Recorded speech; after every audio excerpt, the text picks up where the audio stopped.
Hey everyone, and welcome to 1.21 Gigawatts. I am Peter, that is Connor, and we are going to talk about the death of Superman, the new DC animated movie that just came out today, and it's it's the next one. And what's weird about this one is that they kind of already did this story. In fact, the first one they did in this kind of line. Yeah, Superman Doomsday, I believe That's what it was called. Yeah, it came out in 2007. Which, by the way, I feel really old that it's been 11 years since we started this line of DC movies. Yeah, it's weird. I mean, in their defense, they did Flashpoint and reboot it. So I mean, if you're gonna retell it, there's a reasonable excuse. Yeah, but it's not like they were all in the same continuity anyway before then. No, that's true. Most of them all felt like they were different things. They're just kind of like they did. So, yeah. So yeah, we're going to about this. This is notably written by Peter J. Tomasi, who is a comic book writer who has specifically written a fair bit of Superman over the last few years. We're going to start spoiler free, and then we'll go to spoilers somewhere in the middle. Although I said there's not a whole ton to spoil because the story's called Death of Superman, so you know that's going to happen, and there's not a great deal more to it, but we'll definitely keep some stuff for spoilers. And we'll get into it. And I suppose worth mentioning, if this is the first thing you've ever clicked on from us, is we are big DC Comics fans, and we do a DC Comics podcast called Comics from the Multiverse. We do a DC TV podcast called Television from the Multiverse. We talk a lot about DC Comics and the characters, and we have big opinions on those characters. So that kind of sets us up. Obviously, this is based on the story Death of Superman from 1992, I want to say is the year.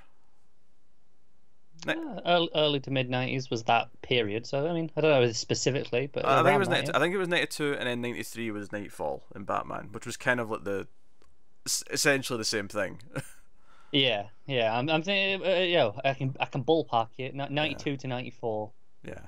So that's what we're talking about. So it is notable as obviously some returning voice actors for this one. Jerry O'Connell's back as Superman. He's done that before. Nathan Fillion is Green Lantern. I mean, obviously these Justice League members aren't main characters, but they're there for a couple of scenes here or there. Rosario Dawson is Wonder Woman's there. So no, that was I'm blanking on his name now. The guy who plays Black Lightning on the TV show. Oh God.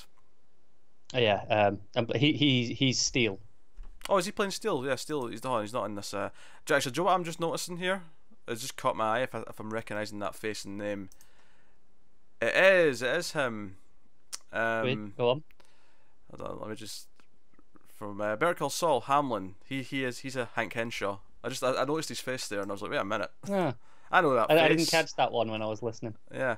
I'll tell you who I didn't catch. Cast then, really. I didn't catch who Lex Luthor was when I was listening. Did you not? Rainn Wilson. Yeah, Rainn Wilson. I was like, what, him? Yeah. Yeah, maybe, no, it jumped out at me. Maybe if I go back and listen to it now, I'll be like, oh yeah, it's obviously him. But it never clicked. Chris Williams is the name of the Black Lightning actor. There we go. But yeah, so it's obviously got a bit of a cast here. Rebecca Romijn, I don't know how you pronounce her last name. Yeah. She played Mystique in the earlier X-Men films. She's the one who's just been cast as number one for Star Trek Discovery. Star Trek, yeah. So yeah, notable names. She plays Lois Lane specifically, as does Rebecca. So that's the movie, and you know it's pretty straightforward. Superman, the stuff that's kind of, from what I remember from reading the actual comic, the stuff that's kind of added in here is Superman like starting to think about telling Lois that he's Clark Kent, like, you know, revealing, because her and Clark are dating, but she doesn't know that he's Superman yet. Yeah, in the comics, I think they were already engaged at that point. Yeah, they were already engaged. Yeah, I believe so. If not engaged, they were definitely. She already knew. They were already. Oh yeah, they were well on the track. Because quite famously, actually, they were going to marry them that year, and they delayed it because I think it was Lois and Clark starting. They wanted to delay it so they could do the marriage whilst Lois and Clark was on, or something like that. Yeah. So they said, okay, well, we have to delay this for like a year. What do we do in the meantime? Oh, we'll kill him. that was as you do. That was the writers' room for Superman comics in 1992 or whatever, 93. So that's where that came about. So that's something they've added in here, or Tomasi specifically has added in here, and Yeah, I mean, it kind of works because in the comic, literally Doomsday just kind of shows up and starts like causing chaos right at the start. Yeah. So for a movie to function kind of on its own, and it doesn't completely function on its own, because I think one of the reasons why, because I kind of groaned when they announced this, because I was like, really, we're doing Death of Superman again? Why? But seemingly the reason why they've went with this is because they're actually, much like the original comic book, they're turning it into a trilogy where, because, you know, in Superman Doomsday, Superman is back by the end of that movie and he's fine, and it's like it completes the story. Whereas in the comic book, it was Death of Superman, which led into Funeral for a Friend, which was also part of what was the second one? World Without a Superman, right? So you had that, and then you had the Reign of the Supermen, which was the big chunk at the end that eventually wrapped everything up. Yeah, I think we're just doing the two for these movies. Is this two? For some reason, I thought it was a trilogy. I think it's just. But no, I think they're doing the Dark Knight Returns style thing, where two parts, but right, okay. Going to be one. It makes sense one project. Because they already announced the next one's called Reign of the Supermen, so I guess it just makes sense. They're just going to do a two-fer. But even that, like, that's still much more faithful, I guess. Comprehensive.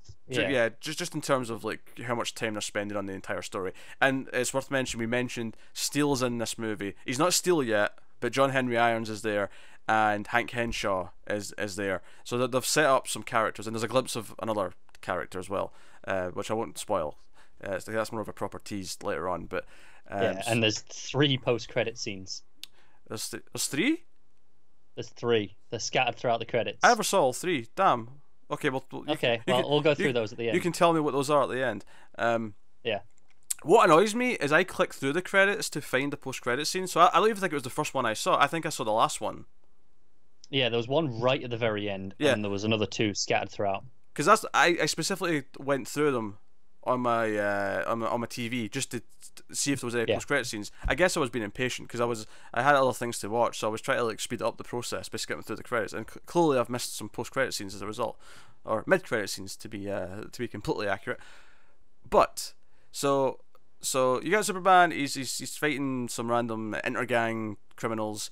Lex is up to no good as per usual, but the main plot is ultimately Lois is like, you know, Clark's not telling me a whole lot, and she meets the Kents for the first time, and that's kind of the first chunk of the movie. And like, you know, Wonder Woman and the others are like, prodding at him like, hey, you should go and, you know, tell her, because early on Barry it was brought up that for the next meeting they can't move it to X day because Barry's getting married to Iris West, of course, and Clark's like, oh, does she know? He's like, what about what? It's like, you're the Flash. He's like, oh yeah, she's done that. I told her that ages ago. He's like, what? Can't drop that on the honeymoon. Yeah, and he's like, oh, maybe I should tell her something then. Oh, because that was the funny thing actually, is that because this is kind of set in like a New 52 world. Yeah, there are a few things that it takes from that. Like there's a reference to Clark and Diana having a brief relationship, which, you know, did make me. I mean, I don't even hate the idea, but it did make me go, oh, okay, yeah, that's right. Okay, we're using stuff from there. My biggest problem with that, though, honestly, is the costumes. I hate some of the costumes in this. No, I agree. So, I think at least this is an excuse to give Superman a new one. That's right? True. Because that was my thing with the Superman costume, is that for some reason, anytime there was a toy of him or the statue later on, it looked better than his actual costume. The actual costume, he's got this big collar that comes up all, you know, up his neck, and it just, and the S looks too small. It's just weird. It's not a good costume. Wonder Woman's costume I don't particularly like either. I don't mind Wonder Woman's. I don't think it's great, but it doesn't bother me. I think, like, you know, Flash, Green Lantern, Batman, they kind of break even. They're fine. They're not necessarily the best. Yeah, they're pretty standard, right? Yeah, they just look at their costumes. But Superman and Wonder Woman, they stuck out to me as being kind of really ugly, which is a shame because I think the movie's otherwise quite good. Which I think this is the best animated movie DC have done since Dark Knight Returns.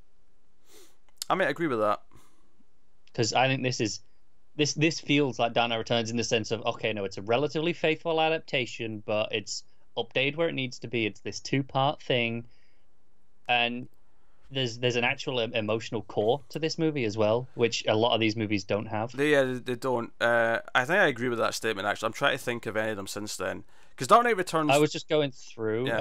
Assault on Arkham is probably the closest in terms of ones that I've enjoyed. It's pretty solid. The Teen Titans one I thought was solid enough as well.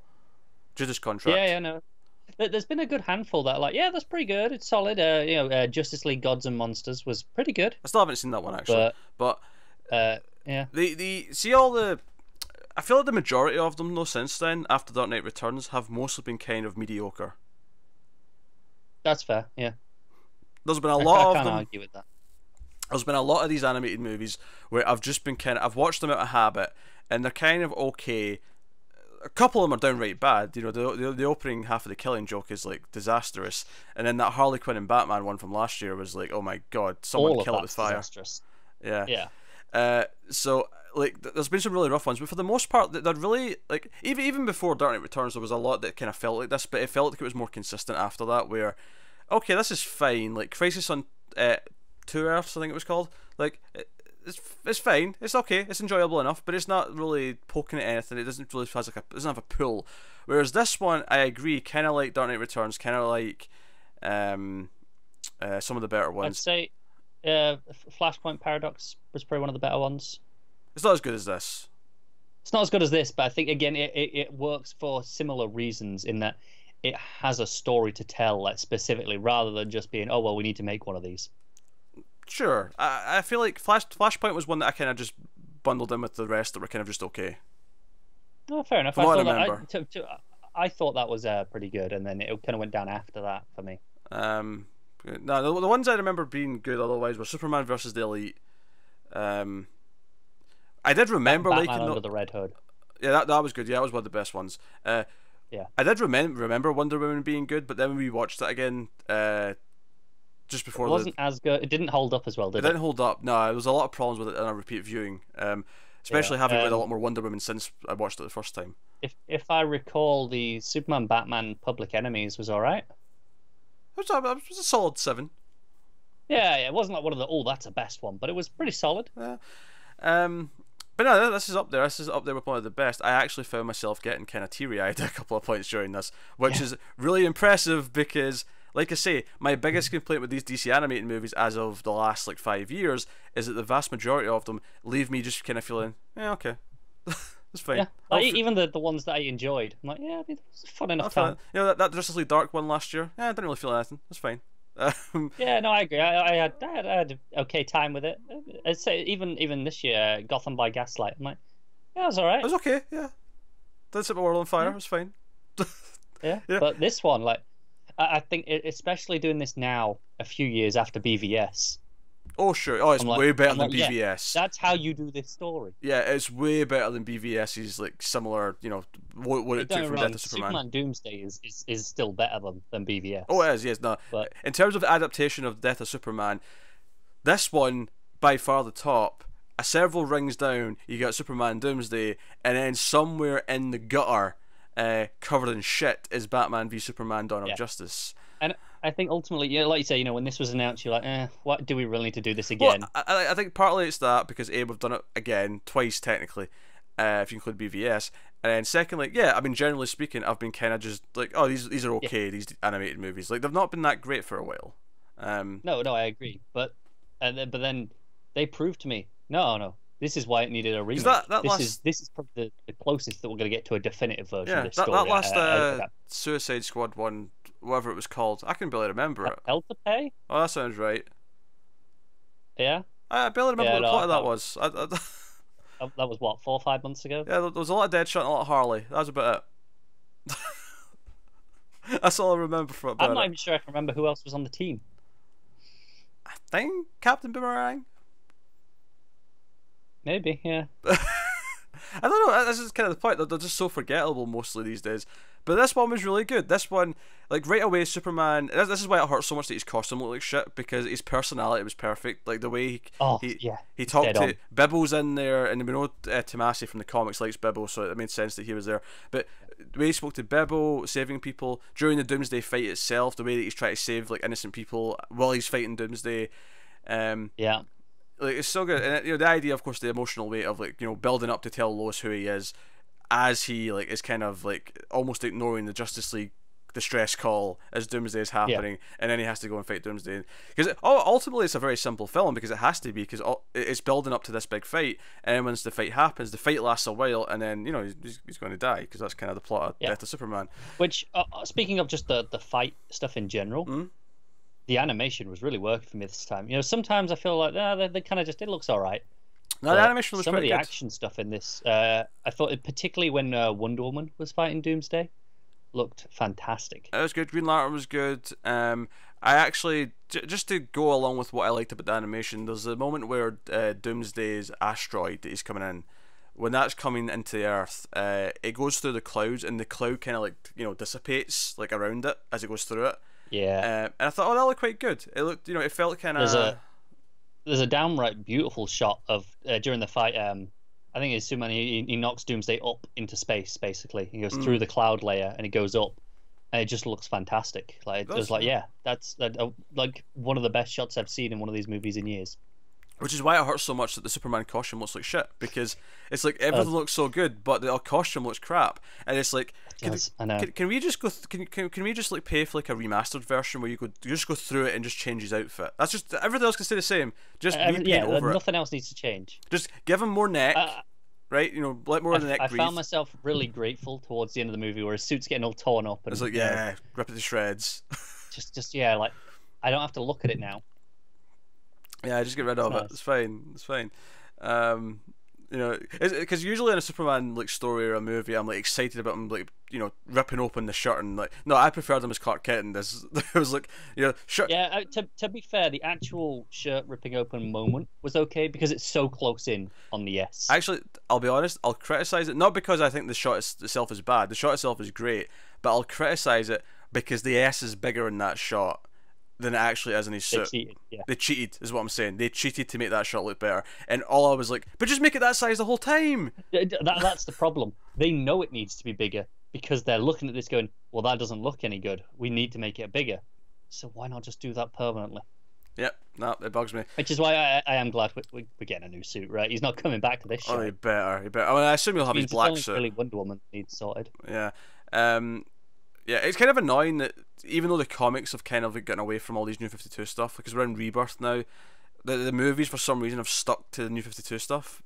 I don't know why. Yeah, and we've been in Rebirth for a good couple of years now. Yeah, so hopefully they can fix that. I think if I'm so the biggest strength this has is that it actually gets Superman, and it has this emotional core because it's the relationship with Lois and Lois doubting Clark. And Joe, it's actually really nice to read a version of this story where she's actually just really into Clark. Like they're already dating, and it's not like, it's not the classic, she hates Clark and thinks he's a doofus.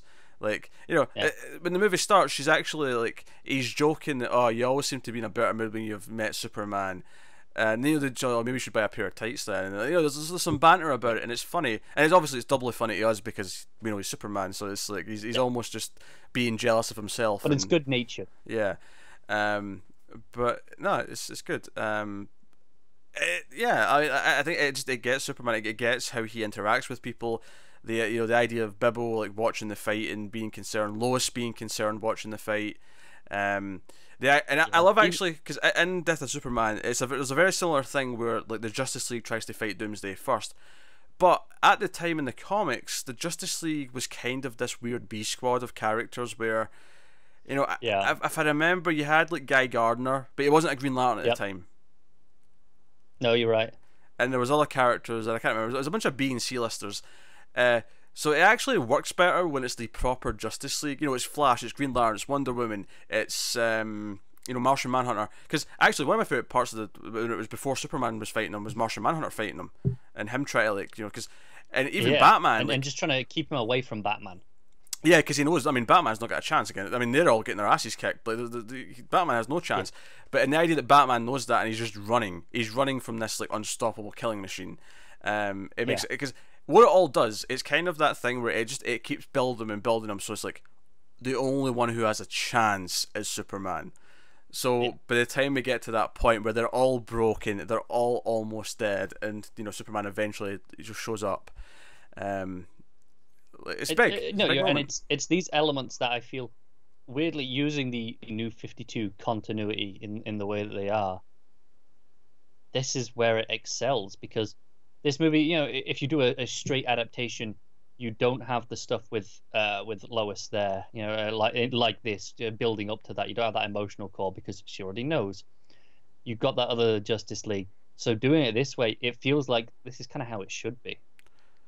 I mean, I would disagree that that's got anything to do with using the New 52 continuity. I would just say that that's just not using exactly what was continuity at the time.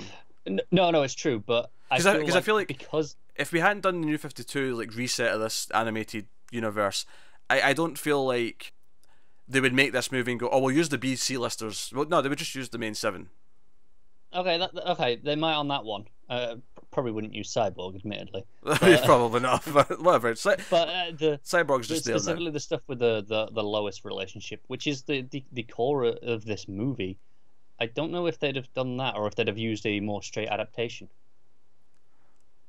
But that's the thing, though. It doesn't feel like it's based on New 52 either, though, because New 52 Superman and Lois never really happened. No, exactly. This is going beyond the New 52 stuff, though. This is going from that relationship where they were previously in these movies, and it references what I would argue here is that this isn't because it's using the New 52. This is just Tomasi trying to get away from the New 52 and picking what he wants to do with Lois and Superman, and like, okay, so in this world, we've not really had Superman and Lois in this way, so we're going to do that properly. He's basically fixing it. He's basically doing his own rebirth and just saying, okay, let's get this on track. No, I agree, but what I mean is from this starting point of the New 52 stuff, where they are, going from where they are now, I think actually had such a good starting point for this movie. As much as it's been some shit leading up to it, don't get me wrong, I think it's left him in a great place to move from for this movie. I don't know. I feel like it's a weird argument here because he could essentially just do this from any point. That's fair. I feel like you're almost making yourself feel better that we had to get through the shit to get to this. It's kind of almost like, well, Rebirth was great in the comics, but would it have been better just not to have the 5 years of misery that was the New 52 before we got that?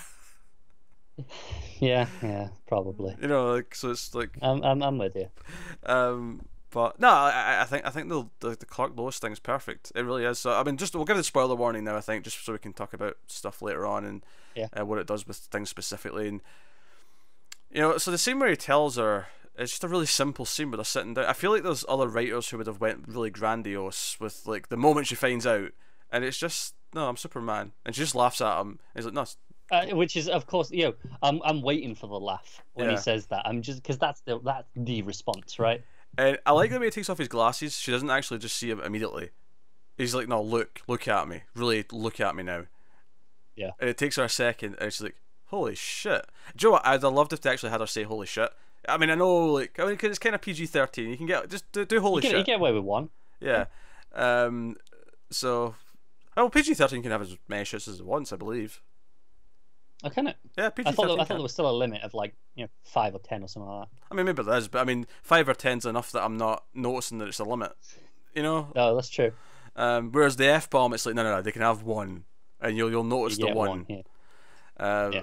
But it's a really well handled scene, and then the fight happens, and I have to admit, I got the moment that hit me, and I didn't see it coming, is so mid fight with Doomsday, Lois ends up in the helicopter with Jimmy, and they're trying to fall things, and eventually the helicopter goes down. Superman has to go and grab the helicopter, and they land on a roof, and Lois comes out to speak to him, and this is the first time she's really had a chance to speak to him as Superman, knowing that he's Clark, because he had to rush off. Yeah, so it's this is like all this has happened for the first time. And he's feeling the fight, and he starts to fall over, and she grabs him and she says, "I've got you," and he looks back at her and says, "You've got me. Who's got you?" That hit me way harder than I think I know should. It's that's that classic line from the original movie, but just reversing the roles. It's one of these things where I feel like with certain versions of superhero stories, you kind of almost like. Continuity is this weird thing where the history for say this is actually just kind of a mashup of all previous Superman continuities. It's basically whatever the writer wants to pull from, and him saying this here, it's not like, oh, it's a wink to the audience that, oh, this is in the movie, you'll recognize it. When he says that, he's making a reference to her saying that to him the first time he caught her. So whatever you say to me, no, that moment happened in this continuity. No, I agree. She fell. he caught her, and that exchange happened. That exchange happened, and I'm fine with that. And oh, it's great, and it's just one of these things where I feel like, especially with the comic books, where because there's so much continuity, and you kind of just have to forget a lot of it a lot of the time. It's just, there's some version of this history. It's kind of like when like we get, so we're getting a Batwoman show, right, next year potentially, right? They're developing that. So obviously Batman happened in history, or even Supergirl, right? Superman happened in history already, right? Superman exists. But we don't know quite what, it's this amalgamation of Superman. It's like, we know there's references to events. So they'll reference that he's battled Lex, they'll reference that he's battled Zod, but it's like, what actually happens? Well, it's just kind of the big events you think of as Superman all probably happened, and the stuff, like, I think Jimmy at one point referenced, the first thing he ever did was catch a plane, which, okay, it was a helicopter in the movie, but I imagine it was probably a very similar type of situation, right? It's probably just this weird kind of mix of what you think of as general Superman history is what's probably in. And I feel like when you do something like this where you're jumping in, and even though it's technically in continuity with some of the other animated movies, although, I mean... But you can get away with that. Yeah, it's basically... No. It's basically just whatever history that we're picking from is what we have, and that's fine. Yeah, no, it's a great little moment. It really is. And there are so many little moments that I appreciate. Like, the Justice League as these supporting characters add so much. Yeah, there's a lot of great banter at the start with Flash being the cleanup crew and that kind of thing. Yeah, I think Barry and Hal in particular had a lot in terms of just poking. Oh, Flash making fun of Batman, because Batman says, we can't do it that night, the meeting that is, back to this meeting they're trying to reschedule, because he's got a parent-teacher night for Damian. And Flash does a Batman impression talking about, are you on the PTA? Tell me you're on the PTA. We have to talk about the situation at the school. I can't remember what he says. Puts his fingers up behind his head for ears as well. But he does a Batman voice as if he's at a PTA meeting, and it's just gold. It's gold. It's funny because actually that scene in particular, it really reminded me of the newest current Justice League run in the comics with from Snyder. And like that first issue, we had a lot of those little banter moments. Yeah, specifically making fun of Batman. Specifically making fun of Batman there as well, yeah. It really feels kind of like that, right? What I liked is the relationships all feel like they made sense. Like I said, one of my favourite moments with the Justice League fighting him was Martian Manhunter trying to just not let him go after Batman. Because basically, Martian Manhunter's fighting him, Batman's like, he's on this fire escape over the side, and he's like half bloody and beaten. He's like, oh god, no, I'm getting tired, like running away from him. And Doomsday turns to fight him, and Martian Manhunter's doing quite a good, because he can obviously go in corporeal. He's phasing, and Doomsday can't hit him. So it's like, okay, so Martian Manhunter can at least keep himself safe. He can't beat him necessarily, but he can keep himself from being injured. But then he has to come out of it to try and distract him and keep him from Batman.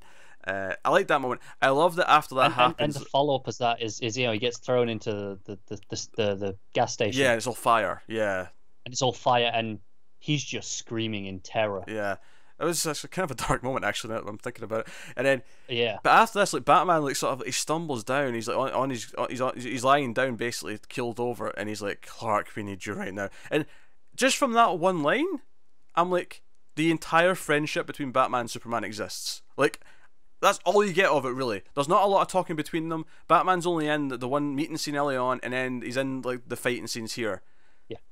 But with that one line, I feel like Batman and Superman's relationship that I expect to be there is there.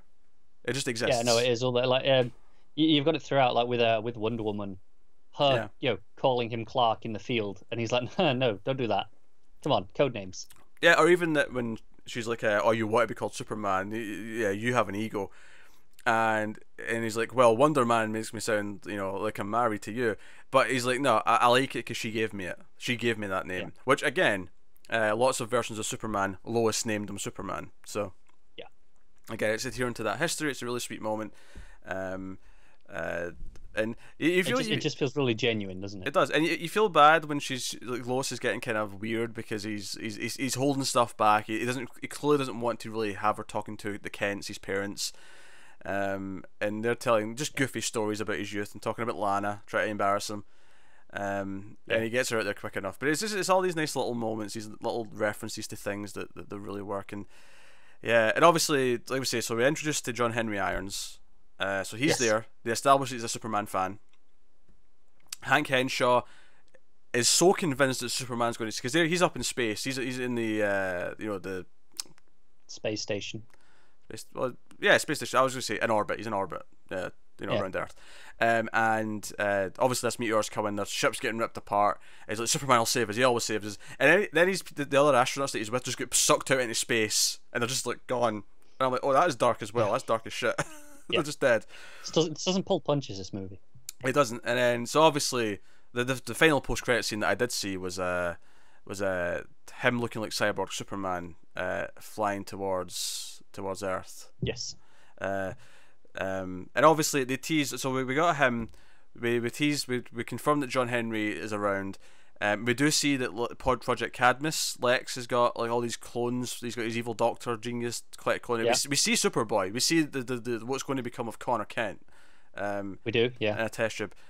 One of the post credits, I think the first post credit scene is John Henry hammering out the steel, the Superman logo. Oh, cool. Okay, that makes a lot of sense. That's one of them. I'm trying to remember what the second one was. Was it Eradicator related?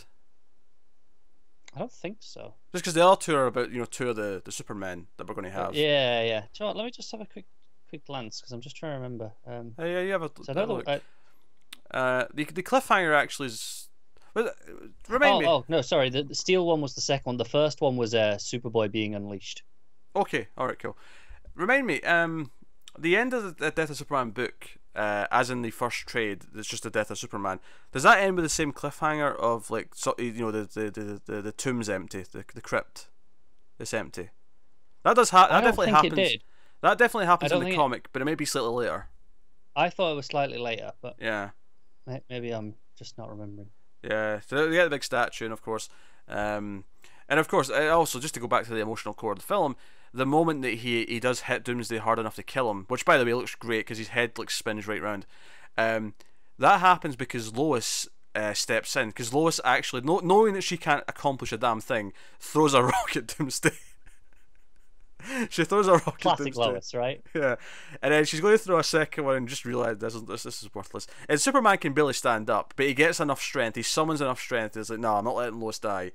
And I almost want to like theorize that Lois can see that he's starting to struggle and thinks almost egotistically he might summon enough strength to save me. Well, this might give him enough motivation to get back up one more time. Yeah.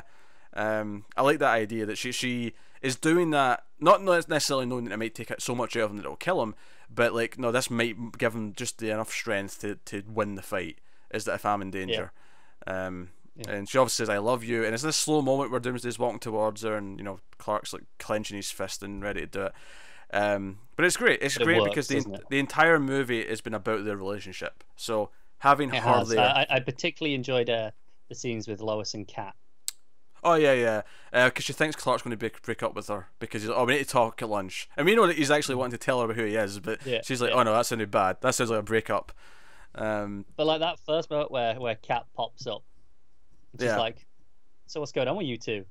And she's like, oh, I'm meeting the parents. And I was like, how did you know? It's like, didn't tell just now. It's like, okay, that's Kat. Yeah. Also, little Steve cameo. I want Lombard. Yeah. I wouldn't say no to little Steve Lombard action. Particularly when they're making fun of him. Yeah. And he's like, oh, I heard my name. You want the long bar? What was he called? Because he's like, oh, the long bar of Tron or something like that. He gives himself like it's something, a goofy nickname. It's like, and Cat's like, no, only talking about you in reference to HR. Yeah. Dear. Oh, poor Steve. Yeah. Poor Steve. Do you know what Steve kind of reminds me of? He reminds me kind of or I suppose it's the other way around. Like, I'm reminded of Steve by this character in a weird way. Not at the first, but there's shades of Talbot from Agents of S.H.I.E.L.D. and Steve. Okay, I can see what you're saying. Think of Talbot like with the Captain Crunch saying, well, I still outrank you with the mustache, and then just imagine Steve's having a similar kind of I sentence. Think the key difference is Talbot is successful. Oh sure. Steve's kind of a bit washed up, right? I mean, he's got a good job, don't get me wrong, but it was never his first choice. He wanted to be the athlete. I guess what I'm saying is I want to cast Adrian Pasdar as Steve Lombard if he's up for it. I know he's been Morgan Edge and Supergirl, but whatever. Just cast him as Let's do it. Lombard. Give him the mustache back, and have him be Lombard. Yeah, no, I'll take it. In the next Superman movie or whatever, do it. It's fine. It's all stuff. So no, I came into this just kind of being like, I've been kind of down in these movies. They tend to only be okay, and I was actually really into this. It was clicking immediately, and I think it says something that it's not like with the other ones where I'm like, it's not until halfway through where I'm like, oh, I'm kind of bored, or I'm not into this that much. No, that feeling is there from the start. You can tell almost immediately that this one has energy. This one is written with tact, with skill, with pacing. Yeah, it's just got a level of care that most of them haven't had. Which is a shame. I would much rather they slow down and just make one a year if they can keep up the qualities to this. No, I agree, because this was great, and I'm actually looking forward to the next one now. Yeah, I assume Tomasi's writing the next one as well. I think so. I think it will have just written it as one big thing. I'd hope so anyway. Yeah, I can't see why they wouldn't. It will suck really hard if it's someone else and it ends up sucking. Yeah. But no, it's really good. This is great. And I think it says something. Most of the recent DC animated movies we've reviewed, we have scraped to like 20 minutes and then like waffled for 5 more minutes. We're already at like 35 minutes on this one. Yeah, I've still got more. We haven't even started talking about Lex yet. Yeah, we haven't talked about Lex. Lex is again arrogant enough to think that he can fight Doomsday in his mech suit. And to be fair, like, he doesn't do a bad job at first. At first, no, but then of course he's just infuriated that Superman had to save him. Yeah, you get that moment where, he gets thrown back and he's gonna smash into the wall and Superman catches him. And he's relieved. You get a moment where he stares at him. Yeah, he's relieved for like a second, and then he's like, ugh. And there's just half a second where it looks like he might say thanks. Mm. And then Superman flies off, and he just gets angry again that he had to be saved. Yep. He's at the end when they're doing the big speech for Superman, the big funeral, and you just see Lex in his neck brace just looking miserable. It's great. Yeah, and he gets invited to give a speech, and he's like, I delayed it long enough so that Superman had a chance. Yes. Makes it about him, of course, but he's this is Lex at his best as a public speaker, where he's on house arrest at the start of this movie. He's obviously sneaking out in some rather good disguises, but he's a criminal. He's trying to convince Star Labs to give him Doomsday's body, and Star Labs like, no, piss off. We know what you're like. You're staying away. Yeah. He is a criminal, but he gives this speech, and it does the job of coming off like a hero. He comes off like, so me and Superman had our differences, but we agreed at times on like things like this, and he goes like, Worth mentioning during that scene, his baby ship, Superman's baby ship, flies off on its own. Yeah. I think that's because it starts the fortress, right? I think so. Yeah. I think so. That might have been one. It's been a while since I read it, but that sounds right. That might have been in the post credits. Oh, that was it. Okay. I'm not sure. More post credit stuff. All right. How much did I miss? I'm sure I saw. I have to go back and watch all these post credit scenes now. Yeah. But no, so I love how like I feel like they don't do that many post credit scenes, and all of a sudden with this one, it's like here, have 4. Yeah. But yeah, it was really solid. Like I'm really genuinely I surprised. think my biggest critique that I genuinely have is maybe too many endings. Sure. Because it keeps feeling like, okay, that's the one you end on. Like I think probably Bibbo with the photo, and then there's something else. Then you got like maybe Lex with Cadmus, and then you got you got the obviously you have the final one, which is the grave. But there's just like one too many. I'm like, just stop there. I did love the moment of Lois going to the Kents, who it's like I love the idea that they didn't even know she knew yet, and she's there to comfort them, because it's like, oh, we can bond over this, even though last time we spoke I didn't even know your son was Superman. Like them at the funeral, and like can you step back, and she's crying her eyes out. Yeah. And they can't say anything. It's crushing. It's great stuff. So yeah, guys, Death of Superman. It's really good. If you're a DC fan, I highly recommend checking this one out. Rent it, buy it, whatever you do. Just see it. It's good. I would say, if you can, buy it. Support these ones to prove that that make them of these quality, and people will come for them. Because I know, famously, the Wonder Woman one in 2009 that didn't sell that well, which is why we never got another Wonder Woman film. I know, and they took it to be, female ones don't sell, because they were supposed to be doing a Batgirl Year One.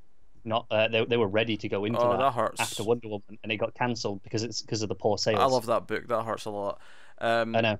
Yeah. No, support this one. It's just really good. I mean, we're getting another Wonder Woman one next year. Yeah. We got a few next year. Comic-Con We're announced getting like a few. 5, 4. What? We're getting like 4 next year, I think. Yeah, because we're getting Wonder Woman Bloodlines, right? And we're getting the sequel to this, Yep. Reign of the Superman. We're getting Justice League versus the Fatal Five. Yes, that will be exclusive to the DC Universe service. Not surprised they're doing that. I would expect more of them to start doing that, to be honest. And then what was the fourth one? Sense. Hush. Batman Hush. Yes. Hush. Yeah. Batman Hush. Yeah. So yeah, Batman, Wonder Woman, Superman, and Justice League. I mean, I'll critique that a little bit. It's a little bit boring. It's the 3 biggest characters and then the team that has all those characters in it. But you know, I would really love it if one per year was someone a bit smaller, was someone a bit weirder, was, you know, do a Swamp Thing movie, or even a Batgirl movie. Yeah. No, I agree with that, but given that it will have been a decade since the last Wonder Woman one, oh sure, that's go fair. ahead. Oh yeah, what? No, Wonder. I think. I mean, Batman is the one, because we want a sequel to this for sure. So Batman or Justice League is the one I'd say. You know, push that next year. Give us something a bit stranger. Yeah. No, I agree. But this one has given me some hope going forward, though. That I'm still going to be. Maybe we can recapture the magic. Yeah, I'm still going to be trepidatious because one is not a pattern. One is okay. It's an outlier, but I agree. But at this point, I thought, well, we're never going to get another great one of these, right? Going into this, that's kind of how I felt. I mean, maybe it says that. I mean, I don't know if every comic writer would transition well, but clearly Tomasi did a good job here. So Tomasi, and if other comic writers who can transition to writing like at least an animated movie script, yeah, get them on board. Have the people who are actually writing these characters. They clearly know the characters the best, and that's why they should be involved on some level. Yeah. So. No, very good. So, yeah, let us know what you think of Death of Superman in the comments. This will, of course, this is obviously on YouTube as a review. It'll be in the audio feed, of course, for 1.21, or sorry, but it's the audio feed is called Mail Fuzz Movies, and it has all the 121 shows. It's got 121 Jigowatts, Overload, and Flux. But this will also be in the Comics from the Multiverse feed, as we have done in the past with other DC Comics movies, because obviously it's of interest to people on that feed. So I'll use this time to whatever one you're listening to this on, consider checking out the other one. If you like more movies, if you're on the Comics of the Multiverse feed, try the movies feed and see if you like us talking about other movies and sci-fi movies and shit and whatever else. If nothing else, the big new blockbusters and stuff that you might be interested in. And you know, likewise, if you're into comics, check out the Comics from the Multiverse, or even the television from the Multiverse if you want to hear us talk about the TV shows. I mean, we're in the off season right now because all the TV shows are off, but we're working our way through all the episodes of Lois and Clark, Smallville, and Young Justice in the meantime. So it might be of interest. And we don't have that much Young Justice left, so when we're done with that, we'll probably start one of the other animated shows that is well regarded. Probably. Not Batman, even though I want to do that first, because the HD versions are coming fairly soon. Here's the thing. I would also want to do Batman first, but when we finish, I mean, those HD versions are only like a month out, so maybe we can just get started, jump into the HD when they pop up. No, what I'd maybe suggest is, if we want to wait for the HD versions but don't want to start another show so we can just go straight into Batman when it hits, is maybe do some of the old animated movies instead. You know, as placeholders. You know, one per week. Oh yeah. Instead. You know, the older ones that we haven't done. Some of the ones that we haven't covered. Yeah, I know it's a TV podcast, but whatever. I mean, it fits. Yeah, it's all DC stuff. That's fine. You know, go back and maybe do Dark Knight Returns. Over 2 weeks, and maybe the other good ones we like. Yeah. It's an idea. But yeah, so we should rate this one before we go, though. We should. If we want to rate Jaws, we did Jaws like recently, so yeah. Of all the things. I know, of all the things. I mean, Jaws obviously. I think the problem with that one was we were just like, well, we know it's going to be high. Yeah. Because we're gushing over it, so we didn't even think about it. Yeah, I mean, for the record, Jaws is like a 9 or a 9.5. I need to think about it. Yeah, I give it a 9. Yeah. Classic. Anyway, Death of Superman. No, this is really good. What would I give it? That's a good question. I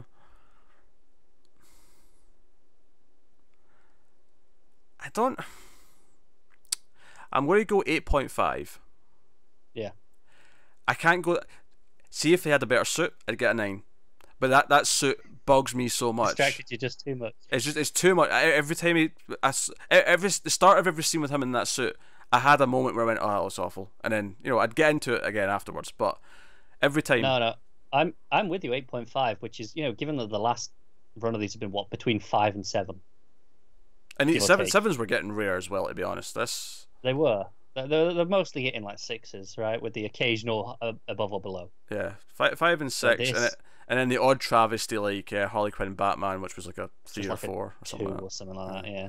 that. But this was a fantastic movie, and I'm so glad that some of these I'm like, can I be bothered with these? Yeah. But have it.